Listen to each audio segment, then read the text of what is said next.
Attempted assassination of Ronald Reagan.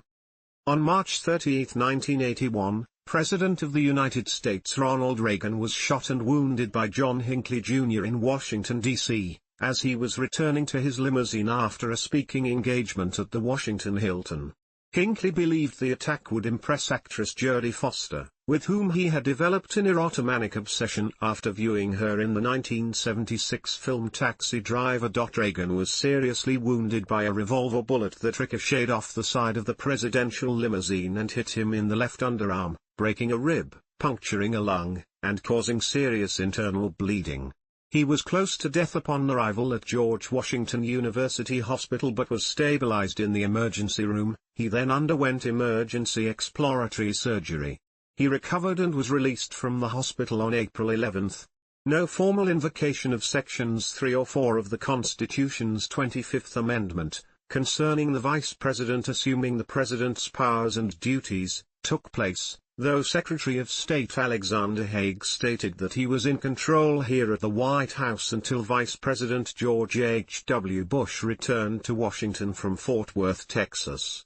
Haig was fourth in the line of succession after Bush, Speaker of the House Tip O'Neill, and President pro tempore of the Senate Strom Thurmond. White House Press Secretary James Brady, Secret Service Agent Tim McCarthy, and D.C. Police Officer Thomas Delahanty were also wounded. All three survived, but Brady had brain damage and was permanently disabled. His death in 2014 was considered a homicide because it was ultimately caused by his injury. Hinckley was found not guilty by reason of insanity on charges of attempting to assassinate the president. He remained confined to St. Elizabeth's Hospital, a D.C. psychiatric facility. In January 2015, federal prosecutors announced that they would not charge Hinckley with Brady's death, despite the medical examiner's classification of his death as a homicide. Hinckley was released from institutional psychiatric care on September 10, 2016. The shooting was the last time a current or former president was wounded in an assassination attempt until 2024. However, the incident still remains as the last assassination attempt to wound a sitting U.S. president. Hinckley's motivation. John Hinckley Jr. had erotomania, and his motivation for the attack was born of his obsession with then-child actress Jodie Foster. While living in Hollywood in the late 1970s, he saw the film Taxi Driver at least 15 times, apparently identifying strongly with protagonist Travis Bickle, portrayed by actor Robert De Niro. The story involves Bickle's attempts to save a child prostitute played by Foster. Toward the end of the film, Bickle attempts to assassinate a United States senator who is running for president. Over the following years, Hinckley trailed Foster around the country, going so far as to enroll in a writing course at Yale University in 1980 after reading in People magazine that she was a student there. He wrote numerous letters and notes to her in late 1980. He called her twice and refused to give up when she indicated that she was not interested in him. Hinckley was convinced that he would be Foster's equal if he became a national figure. He decided to emulate Bickle and began stalking President Jimmy Carter. He was surprised at how easy it was to get close to the president. He was only a foot away at one event, but was arrested in October 1980 at Nashville International Airport and fined for illegal possession of a firearm. 251. Carter had made a campaign stop there, but the FBI did not connect this arrest to the president and did not notify the Secret Service. His parents briefly placed him under the care of a psychiatrist. Hinckley turned his attention to Ronald Reagan, whose election, he told his parents, would be good for the country. He wrote 3 or 4 more notes to Foster in early March 1981. Foster gave these notes to a Yale dean, who gave them to the Yale Police Department, who sought but failed to track Hinckley down. Attempted assassination. On March 21, 1981, new President Ronald Reagan, who took office on January 20, 1981, and his wife Nancy visited Ford's Theater in Washington, D.C., for a fundraising event. In his autobiography An American Life, Reagan recalled, I looked up at the presidential box above the stage where Abe Lincoln had been sitting the night he was shot and felt a curious sensation. I thought that even with all the Secret Service protection we now had, it was probably still possible for someone who had enough determination to get close enough to the president to shoot him. Speaking engagement at the Washington Hilton Hotel. On March 28, Hinckley arrived in Washington, D.C., by bus and checked into the Park Central Hotel. He originally intended to continue on to New Haven in another attempt to infatuate Foster. 23. He noticed Reagan's schedule that was published in the Washington Star and decided it was time to act. Hinckley knew that he might be killed during the assassination attempt, and he wrote but did not mail a letter to Foster about 2 hours prior to his attempt on the president's life.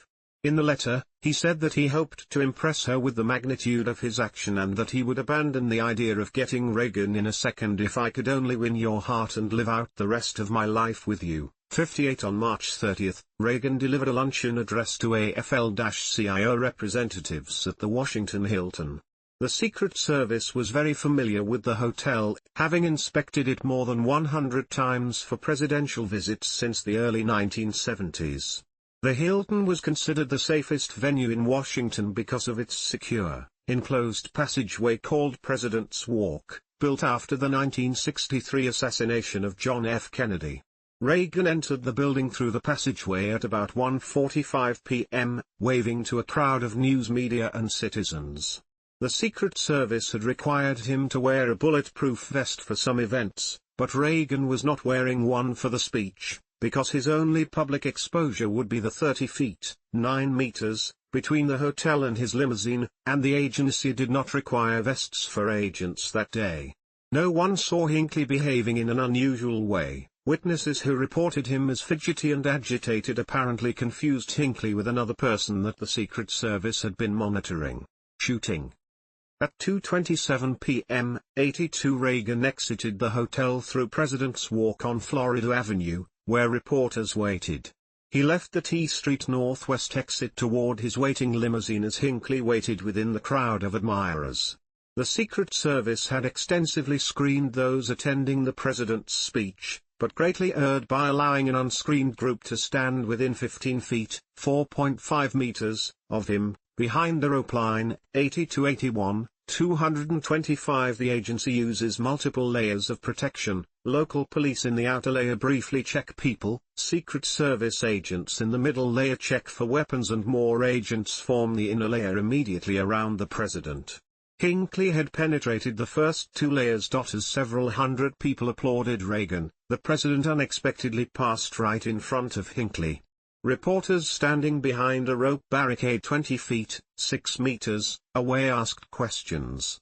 As Mike Putzel of the Associated Press shouted "Mr. President," Hinckley assumed a crouch position, 81, and rapidly fired a Ruger 14.22 LR blue steel revolver 6 times in 1.7 seconds. 82, missing the president with all 6 shots. The first round hit White House Press Secretary James Brady in the head above his left eye, passing through underneath his brain and shattering his brain cavity. The small explosive charge in the round exploded on impact.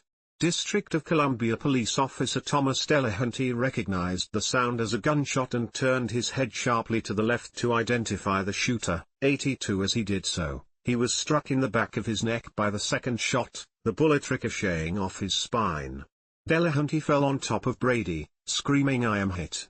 Hinckley now had a clear shot at the president. 81. But Alfred Antenucci, a Cleveland, Ohio labor official who was standing nearby, saw Hinckley fire the first 2 shots, hit him in the head and began to wrestle him to the ground. Upon hearing the shots, Special Agent in Charge Jerry Parr almost instantly grabbed Reagan by the shoulders and dived with him toward the open rear door of the limousine. Agent Ray Shaddick trailed just behind Parr to assist in throwing both men into the car. The third round overshot the president, instead hitting the window of a building across the street.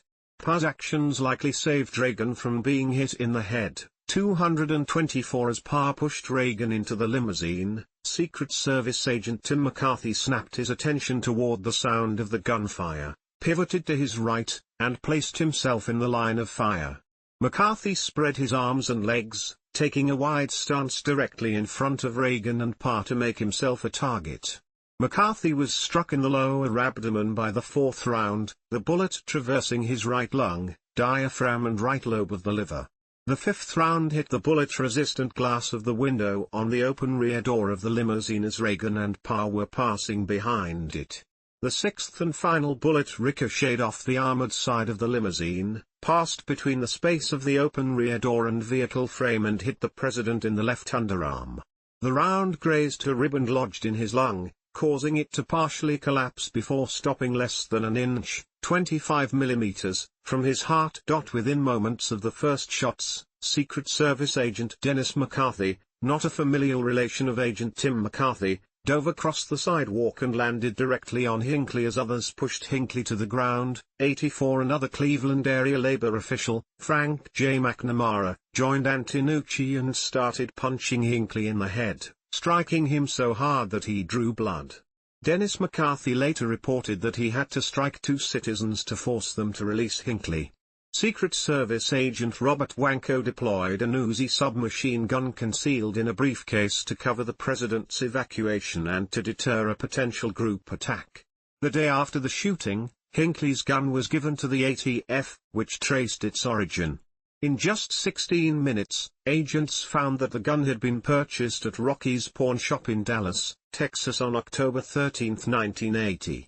It had been loaded with 6 Devastator brand cartridges, which contained small aluminium and lead-azide explosive charges designed to explode on contact, but the bullet that hit Brady was the only one that exploded.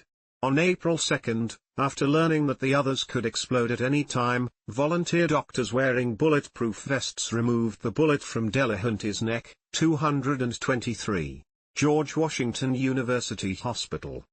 After the Secret Service first announced shots fired over its radio network at 2:27 p.m., Reagan, code-name Rawhide, was removed from the scene by the agents in the limousine, Stagecoach 66. No one knew that Reagan had been shot. After Parr searched Reagan's body and found no blood, he stated that Rawhide is okay, we're going to crown the White House, as he preferred its medical facilities to those of an unsecured hospital. Reagan was in great pain from the bullet that struck his rib and believed that his rib had cracked when Parr pushed him into the limousine. When the agent checked him for gunshot wounds, Reagan coughed up bright, frothy blood. Although the president believed that he had cut his lip, Parr assessed that the cracked rib had punctured Reagan's lung and ordered the motorcade to divert to nearby George Washington University Hospital, which the Secret Service periodically inspected for use. The limousine arrived there less than 4 minutes after leaving the hotel, while other agents took Hinckley to a D.C. jail, and Nancy Reagan, Rainbow, left the White House for the hospital. Although Parr had requested a stretcher, none were ready at the hospital, which did not normally station a stretcher at the emergency department's entrance. Reagan exited the limousine and insisted on walking. He acted casually and smiled at onlookers as he entered the hospital. While he entered the hospital unassisted, once inside, Reagan complained of difficulty breathing, his knees buckled and he fell to one knee. Parr and others assisted him into the emergency department. The physician to the president, Daniel Rouhay, had been near Reagan during the shooting and arrived in a separate car. Believing that the president might have experienced a heart attack, Rouhay insisted that the hospital's trauma team operate on Reagan as they would any other patient. 106 to 107 When a hospital employee asked Reagan aide Michael Deaver for the patient's name and address, only when Deaver stated 1600 Pennsylvania did the worker realize that the president was in the emergency department. 107 to 108 The medical team, led by Joseph Giordano, cut Reagan's $1,000 custom-made suit in order to examine him. Reagan complained about the cost of the ruined suit, which was cited by an assistant in a press briefing to reassure the public that the president was in stable health. Military officers, including the one who carried the nuclear football, unsuccessfully tried to prevent FBI agents from confiscating the suit, Reagan's wallet and other possessions as evidence. The Gold Codes card was in the wallet, and the FBI did not return it until 2 days later. The medical personnel found that Reagan's systolic blood pressure was 60 compared to the normal 140, indicating that he was in shock, and knew that most 70-year-olds in the president's condition would not survive. 108 However, Reagan was in excellent physical health, and had also been shot by a .22, 5.6 mm caliber bullet instead of a larger .38, 9.7 mm, as was first feared. They treated him with intravenous fluids, oxygen, tetanus toxoid and chest tubes, and surprised Parr, who still believed that he had cracked the president's rib, by finding the entrance of the gunshot wound. Doctors operated on Brady and the wounded agent Tim McCarthy near the president. When Nancy Reagan arrived in the emergency department, Reagan remarked to her, "Honey, I forgot to duck," borrowing boxer Jack Dempsey's line to his wife from the night on which he was beaten by Gene Tunney. While intubated, he scribbled to a nurse, "All in all, I'd rather be in Philadelphia," borrowing a line from W.C. Fields. Although Reagan came close to death, the team's quick action, and Parr's decision to drive to the hospital instead of the White House, likely saved the president's life, and within 30 minutes Reagan left the emergency department for surgery with normal blood pressure. He then underwent emergency exploratory surgery to check for organ damage and remove the bullet. The chief of thoracic surgery, Benjamin L. Aaron, performed a thoracotomy lasting 105 minutes because the bleeding persisted. Ultimately, Reagan lost over half of his blood volume in the emergency department and during surgery, but the bullet was successfully removed. In the operating room, Reagan removed his oxygen mask to joke, "I hope you are all Republicans." The doctors and nurses laughed, and Giordano, a Democrat, replied, "Today, Mr. President, we are all Republicans." 147 Reagan's post-operative course was complicated by fever, which was treated with antibiotics. Because Reagan had entered the operating room conscious and not in shock, and the surgery was routine, his doctors and others predicted that he could leave the hospital in 2 weeks, return to work at the Oval Office in a month and completely heal in 6 to 8 weeks with no long-term effects. Immediate response.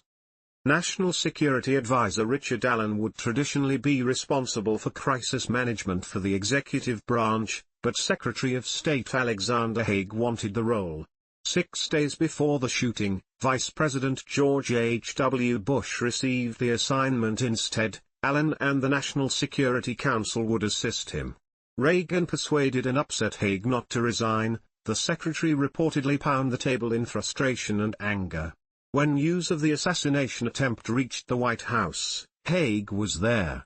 He urged the vice president, visiting Texas for the first time since the inauguration, to return, but the voice connection to Bush aboard Air Force Two was weak, and it is unknown whether they heard each other. By 2:35 p.m., Bush was notified of the shooting. He was leaving Fort Worth, Texas, and, relying on the initial reports that Reagan was unharmed, he flew to Austin for a speech. At 3:14 p.m., 47 minutes after the shooting, Haig sent a coded teletype message to Bush. "Mr. Vice President, in the incident you will have heard about by now, the president was struck in the back and is in serious condition. Medical authorities are deciding now whether or not to operate. Recommend you return to D.C. at earliest possible moment." Secretary Alexander Haig Jr. Air Force Two refueled in Austin before returning to Washington at what its pilot described as the fastest speed in the plane's history. The aircraft did not have secure voice communications, and Bush's discussions with the White House were intercepted and given to the press. White House counsel Fred Fielding immediately prepared for a transfer of presidential powers under the 25th Amendment, and Chief of Staff James A. Baker and Counselor to the President Edwin Meese went to Reagan's hospital still believing that the president was unharmed. Within 5 minutes of the shooting, members of the cabinet began gathering in the White House Situation Room. The cabinet and the Secret Service were initially unsure whether the shooting was part of a larger attack by terrorists or that of a foreign intelligence service such as the KGB. Tensions with the Soviet Union were high because of the Solidarity movement in communist Poland. The cabinet was also concerned that the Soviets would take advantage of the unstable situation to launch a nuclear attack. After the shooting, the American military detected 2 Soviet ballistic missile submarines patrolling unusually close to the east coast of the United States, which could allow their missiles to reach Washington, D.C. 2 minutes faster than usual. 175 to 177. Defense Secretary Caspar Weinberger responded by placing the Strategic Air Command on high alert. Haig, Weinberger and Allen discussed various issues, including the location of the nuclear football, the submarine presence, a possible Soviet invasion against the 1981 warning strike in Poland, and the presidential line of succession. Although tape recorders are not normally allowed in the Situation Room, these meetings were recorded with the participants' knowledge by Allen, and the 5 hours of tapes have since been made public. The group obtained a duplicate nuclear football and gold codes card and kept it in the Situation Room.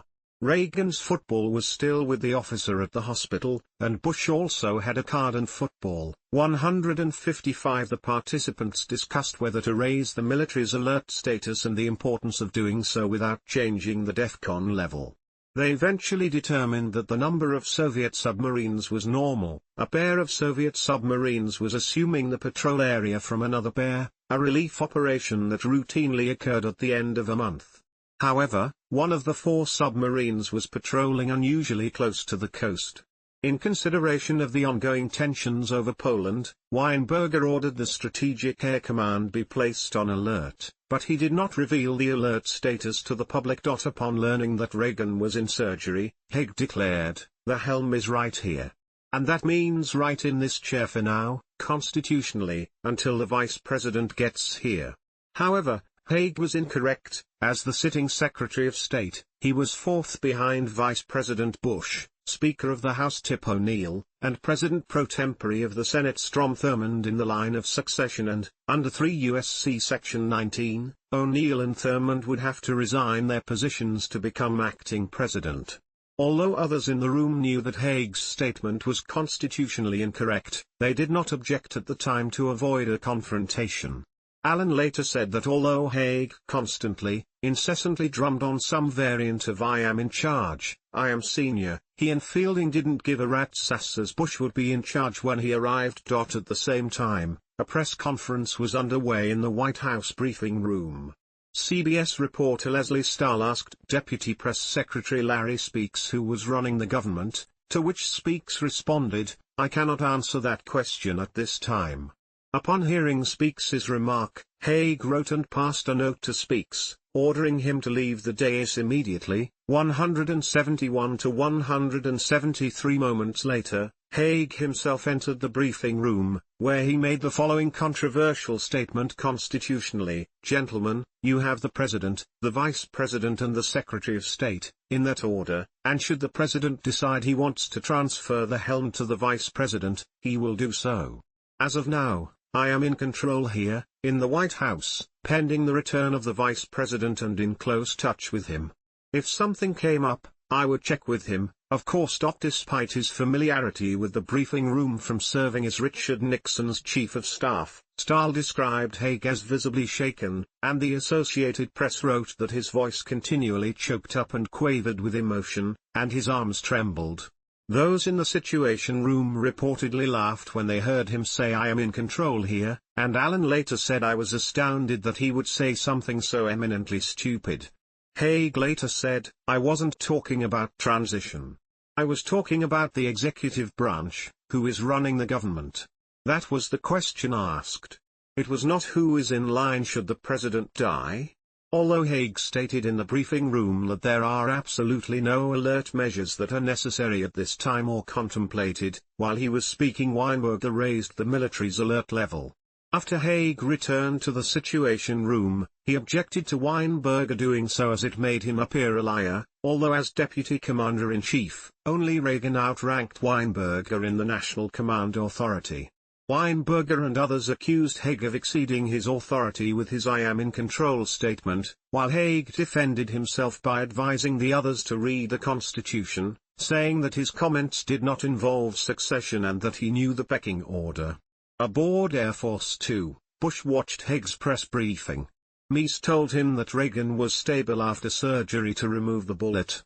The Vice President arrived at Andrews Air Force Base at 6:30 p.m. and decided to not fly by helicopter to the White House. He said to a military aide, "Only the President lands on the South Lawn, Bush later said in an interview that landing on South Lawn would have made for great TV but would have sent the wrong message to the country, and pointed out that the South Lawn was situated under the president's bedroom window, where the First Lady was waiting for news of Reagan's surgery. Marine 2 instead flew to No. 1 Observatory Circle. Despite brief flare-ups and distractions, Allen recalled, the crisis management team in the Situation Room worked well together. The congressional leadership was kept informed, and governments around the world were notified and reassured. Reagan's surgery ended at 6:20 p.m., although he did not regain consciousness until 7:30 p.m., so could not invoke Section 3 of the 25th Amendment to make Bush acting president. The vice president arrived at the White House at 7 p.m., and did not invoke Section 4 of the 25th Amendment. Bush took charge of the Situation Room meeting, which received an update that the planned Polish national strike was cancelled. They evaluated new satellite images from Eastern Europe that showed no Soviet troop movements near Poland, and they further assessed that Hinckley Jr. was likely acting alone after being informed of his October 1980 arrest record in Nashville, which suggested that he had been trailing then-President Carter. Bush stated on national television at 8:20 p.m. "I can reassure this nation and a watching world that the American government is functioning fully and effectively. We've had full and complete communications throughout the day." Public reaction.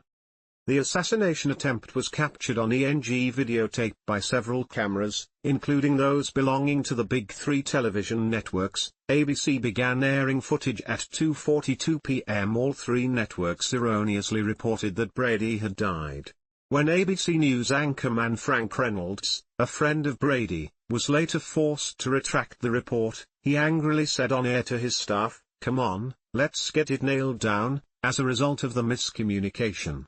ABC News also initially reported that President Reagan had not been injured.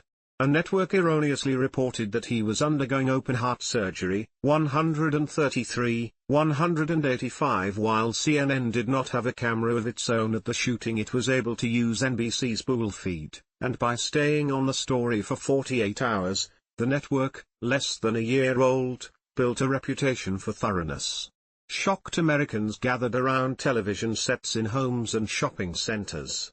Some cited the alleged curse of Tippecanoe, and others recalled the assassinations of Kennedy and Martin Luther King Jr. Newspapers printed extra editions and used gigantic headlines. The United States Senate adjourned, interrupting debate of Reagan's economic proposals, and churches held prayer services. Hinckley asked the arresting officers whether that night's Academy Awards ceremony would be postponed because of the shooting, and it was. The ceremony, for which former actor Reagan had taped a message, occurred the next evening. The president survived surgery with a good prognosis, and the NCAA championship basketball game that evening between Indiana and North Carolina was not postponed, although the audience of 18,000 in Philadelphia held a moment of silence before the game, which Indiana would go on to win. In the immediate aftermath of the shooting, the Dow Jones Industrial Average declined before the New York Stock Exchange closed early, but the index rose the next day as Reagan recovered. Beyond having to postpone its Academy Awards broadcast, ABC temporarily renamed the lead character of The Greatest American Hero, which had debuted in March, from Ralph Hinckley to Hanley, and NBC postponed a forthcoming episode of Walking Tall titled Hit Man. Aftermath. Jodie Foster. The incident was a traumatic experience for the 18-year-old Foster, who was hounded by the media and paparazzi in its aftermath. She took a semester off at Yale and had to be escorted by a bodyguard everywhere she went. This event produced other stalkers for her, including a 22-year-old man named Edward Michael Richardson, who according to the Secret Service shared a similar obsession with Foster, and carried a loaded handgun planning to kill her but changed his mind after watching her perform in a college play. Hinckley demanded that Foster testify at his trial. Agreement was reached between Foster's and Hinckley lawyers that she would do so in a closed session, with only herself, the judge, Barrington D. Parker, lawyers and Hinckley present. A videotape of this session could be introduced as evidence into Hinckley's trial. This session took place in March 1982. During her testimony, Foster did not look at or acknowledge Hinckley. This caused him to throw a pen at her and shout threats before he was surrounded and removed from the room by marshals. Since the attempted assassination, Foster has only commented on Hinckley on 4 occasions: a press conference a few days after the attack, an article she wrote for Esquire magazine in 1982 after his sentencing, during an interview with Charlie Rose on 60 Minutes 2 in 1999, and while speaking to comedian and actor Marc Maron on his podcast WTF with Marc Maron in 2021. She has ended or cancelled several interviews if the event was mentioned, or if she felt that an interviewer was going to bring Hinckley up. To Maron, Foster said that she voluntarily chose not to speak about the incident in interviews to avoid being labeled as an actress primarily remembered for that incident, and also reflected on how her mother, a former publicist, helped her in overcoming the media frenzy, and the public's obsession with her involvement. President Ronald Reagan. Reagan's staff members were anxious for the president to appear to be recovering quickly, and the morning after his operation he saw visitors and signed a piece of legislation. Reagan left the hospital on the morning of April 11. Entering the limousine was difficult, and he joked that the first thing he would do at home was sit down. Reagan's recovery speed impressed his doctors, but they advised the president not to work in the Oval Office for a week and avoid travel for several weeks. No visitors were scheduled for his first weekend. Initially, Reagan worked 2 hours a day in the White House's residential quarters. Reagan did not lead a cabinet meeting until day 26, did not leave Washington until day 49, and did not hold a press conference until day 79. Ruhe, the physician to the president, thought recovery was not complete until October. Reagan's plans for the month after the shooting were cancelled, including a visit to the Mission Control Center at Lyndon B. Johnson Space Center in Houston, Texas, in April 1981 during STS-1, the first flight of the Space Shuttle. Vice President Bush instead called the orbiting astronauts during their mission. Reagan would visit Mission Control during STS-2 that November. The events contributed to Reagan's initial popularity, though he had enjoyed approval ratings of up to 60% until March. His ratings surged to nearly 70% in the following months. Privately, Reagan believed that God had spared his life so that he might go on to fulfill a greater purpose and, although not a Catholic, meetings with Mother Teresa, Cardinal Terence Cook, and fellow shooting survivor Pope John Paul II reinforced his belief. Reagan returned to the Oval Office on April 25 and received a standing ovation from staff and cabinet members. He referred to their teamwork in his absence and insisted, "I should be applauding you." He made his first public appearance in an April 28 speech before the joint houses of Congress. In the speech, he introduced his planned spending cuts, which had been a campaign promise. He received 2 thunderous standing ovations, which the New York Times deemed a salute to his good health as well as his programs, which the president introduced using a medical recovery theme. Reagan installed a gym in the White House and began regularly exercising there, gaining so much muscle that he had to buy new suits. The shooting caused Nancy Reagan to fear for her husband's safety, however. She asked him to not run for re-election in 1984, and, because of her concerns, began consulting astrologer Joan Quigley. Reagan as president never again walked across an airport tarmac or got out of his limousine on a public sidewalk. Delahanty, Tim McCarthy, and Brady. Thomas Delahanty recovered but developed permanent nerve damage to his left arm, and was ultimately forced to retire from the Metropolitan Police Department due to his disability. Tim McCarthy recovered fully and was the first of the wounded men to be discharged from the hospital. James Brady survived, but his wound left him with slurred speech and partial paralysis that required the full-time use of a wheelchair. Brady remained press secretary for the remainder of Reagan's administration, but this was primarily a titular role. Later, Brady and his wife Sarah became leading advocates of gun control and other actions to reduce the amount of gun violence in the United States. They also became active in the lobbying organization Handgun Control Incorporated, which would eventually be renamed the Brady Campaign to Prevent Gun Violence, and founded the non-profit Brady Center to Prevent Gun Violence. The Brady Handgun Violence Prevention Act was passed in 1993 as a result of their work. Brady died on August 4, 2014, in Alexandria, Virginia, at the age of 73. Following Brady's death, the District of Columbia medical examiner ruled the death a homicide stemming from wounds caused by the Hinckley assassination attempt. This ruling raised the possibility that Hinckley could face additional future murder charges. However, prosecutors declined to do so for two reasons. First, a jury had already declared Hinckley insane at the time of the shooting, and the constitutional prohibition against double jeopardy would preclude overturning this ruling on account of Brady's death. Second, in 1981 Washington, D.C., still had the common law year-and-a-day rule in place. Although the year-and-a-day rule had been abolished in the district prior to 2014, the constitutional prohibition against ex post facto law would preclude the upgrading of charges for deaths resulting today from acts committed while the rule was in effect, and would prohibit the government from challenging Hinckley's successful insanity defense based on the current federal law. The shooting of Reagan exacerbated the debate on gun control in the U.S. that began with the December 1980 handgun murder of John Lennon. Reagan expressed opposition to increased handgun control following Lennon's death and reiterated his opposition after his own shooting. However, in a speech at an event marking the assassination attempt's 10th anniversary, Reagan endorsed the Brady Act. Anniversary is a word we usually associate with happy events that we like to remember: birthdays, weddings, the first job. March 30th, however, marks an anniversary I would just as soon forget, but cannot.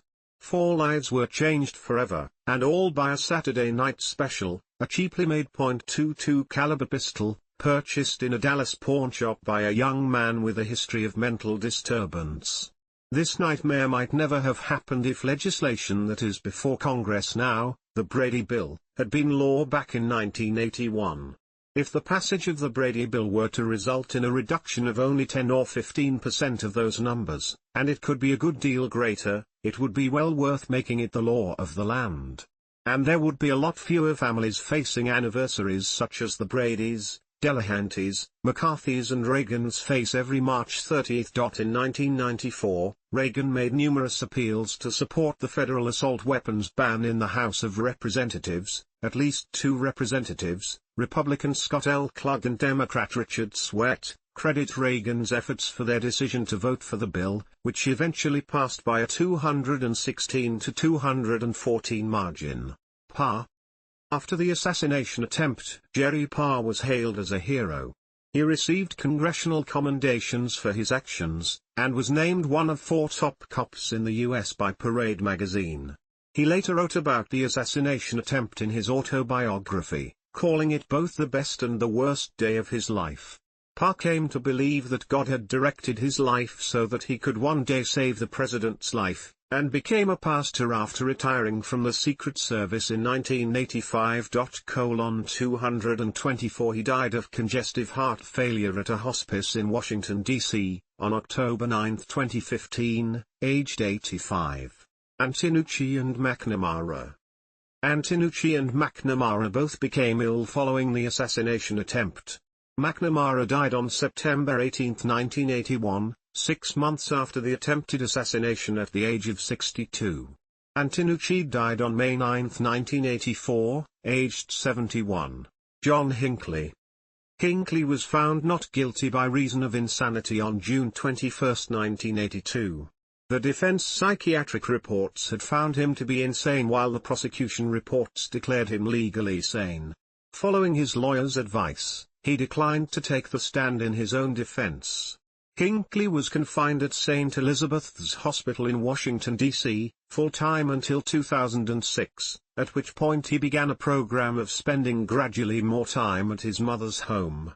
On September 10, 2016, Hinckley was permitted to permanently leave the hospital to live with his mother full-time, under court supervision and with mandatory psychiatric treatment. After his trial, he wrote that the shooting was the greatest love offering in the history of the world, and did not indicate any regrets at the time. The not guilty verdict led to widespread dismay, and, as a result, the U.S. Congress and a number of states rewrote laws regarding the insanity defense. The old model penal code test was replaced by a test that shifts the burden of proof regarding a defendant's sanity from the prosecution to the defendant. 3 states have abolished the defense altogether. Portrayals in Literature and Popular Culture. Books. The book Rawhide Down, The Near Assassination of Ronald Reagan, 2011, by Del Quentin Wilbur. The novella John Loves Jody, 2015, by Joe Kelly. On Screen. The following is the list of the movies dealing with the assassination attempt or portraying a portion of it. The 1991 made-for-television film Without Warning, The James Brady Story, dramatizes James Brady's recovery. The 2001 Showtime TV movie The Day Reagan Was Shot, loosely based on events surrounding the assassination attempt, depicts a crazed media frenzy, a divided White House cabinet and staff with little control, and a fictional threat of international crisis. The 2003 television film The Reagans, which focuses on Reagan and his family, depicts the assassination attempt. The 2018 television drama Timeless, which follows 2 groups of time travelers through American history, depicts his attempted assassination in Season 2 Episode 8, overall Episode 24, The Day Reagan Was Shot. The 2024 upcoming American biographical historical drama film Reagan, which follows Reagan's life told by an former KGB agent, portrays the assassination attempt. On Stage. The musical play Assassins with music and lyrics by Stephen Sondheim and book by John Weidman features John Hinckley Jr. as a character. The musical first opened off-Broadway in 1990 with Greg German playing Hinckley, and the Tony Award-winning 2004 Broadway production featured Alexander Gimignani in the role.